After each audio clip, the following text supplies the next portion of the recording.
A lot of people starting on YouTube are asking themselves if should I be on camera or should they keep their face out of it entirely? Should it be a personal brand or a faceless YouTube channel? And most of the advice out there on this topic is either too vague to be useful or it's clearly written by someone who's never actually built either type of channel at scale. I've generated 4.5 billion views across many channels. I've built both formats. I've coached over 1,000 creators through both, and the honest answer is that neither one is better than the other without context and specifics. The right format depends entirely on who you are, what you're trying to build, and what your actual situation looks like. I'm going to break both of them down properly so you can make the right call for yourself, because I'm tired of cookie-cutter YouTube advice that doesn't work for everyone. And before I get into it, one thing that applies to both formats is making sure that once you've picked your direction and you're ready to plan a video or even publish it, you're not leaving views on the table. Whether you're a personal brand or a faceless channel, the tool I use for that part of my workflow is vidIQ. It handles titles, descriptions, tags, keyword research, ideation, thumbnail analysis, and more. It works the same way regardless of which format you choose. The link sitting at the very top of the description gets you your first month for 98% off. A personal brand channel is one where you're on camera. Your face, your voice, and your personality are the product. Take creators like Mr. Beast or Mark Rober, for example. People don't just watch their videos because of the topic alone. They watch because it's them. The first thing people say when I bring this up is that it sounds hard to film. And I get it, especially if you've never done it before.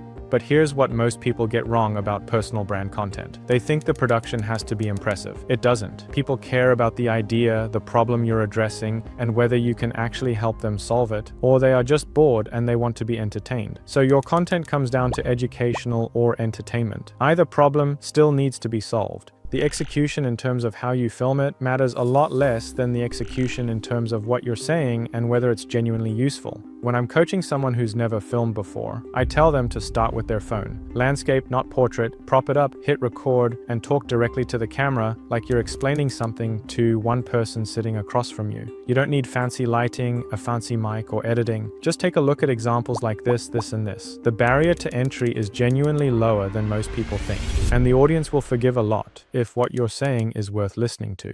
Now, the reasons to choose a personal brand go beyond just simplicity. YouTube's algorithm has been shifting for a while now toward rewarding authentic, personality-driven content, and that trend is only continuing. A real person on camera builds trust faster than a voiceover on stock footage, and that trust is what turns a viewer into a subscriber, and a subscriber into someone who actually buys something or binges your content. Which brings me to the money side of this, because this is where personal brand has a genuine edge. If you ever want to sell a product, a service, a course, a program, or land brand deals and affiliates with companies that want real endorsements, a personal brand gives you a massive advantage. Your audience knows you, they trust you, and when you recommend something, they're far more likely to act on it. You also don't need nearly as many views to make serious money this way. I know personal brand creators making 5 figures a month with under 10,000 subscribers, and that's because the relationship they've built with their audience converts at a completely different rate than a faceless channel ever could. If you think about it, the average RPM on a channel can range from $3 to $8 per 1,000 views. If you know some tricks, you can increase that, but that's just on AdSense. With a mid or high ticket offer, that could be thousands of dollars per 1,000 views. AdSense is still on the table too, depending on your niche, but it's one of several revenue streams available to you rather than the main one.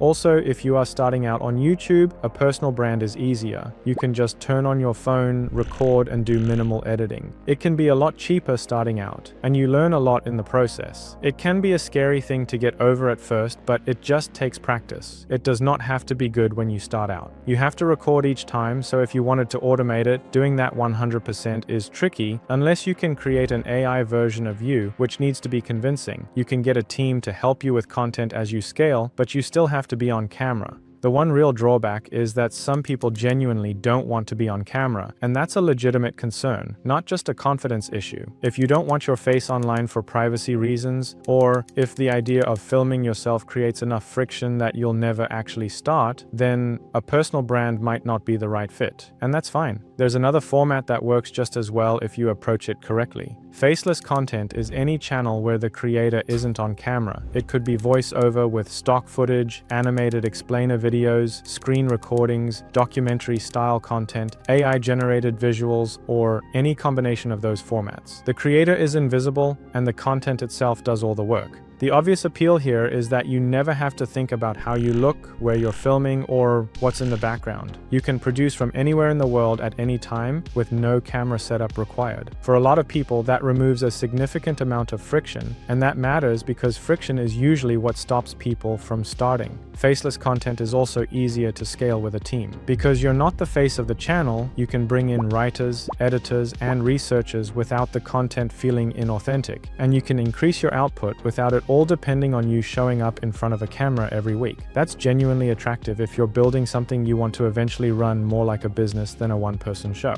The trade-off is cost. Generating compelling faceless content from scratch is more expensive than picking up your phone and talking to it because you're either paying for stock footage, AI tools, editing time, or all three. And while AI has made a lot of this more accessible, YouTube has been tightening its position on low-effort AI content, so you have to make it look and feel authentic, which takes real effort and usually real money to do well. The bigger limitation, though, is on the revenue side. Building trust with an audience you can't see and who can't see you is slower and harder. And most of the highest converting revenue streams available to a personal brand creator, things like selling your own products, high-ticket coaching, and affiliate marketing, where the recommendation carries weight, become significantly harder without a face behind them. AdSense tends to be the primary income source for faceless channels, which means you need volume, a lot of it. And putting most of your income in one basket is a risk worth understanding before you commit to the format. If you want a faster path to monetization, regardless of which format you choose, I run a program called the YouTube Growth Accelerator. The whole thing is built around getting your channel monetized within 90 days, and it covers everything from picking your niche and structuring your content all the way through to hitting the thresholds YouTube actually cares about. The link is in the description if you want to check it out.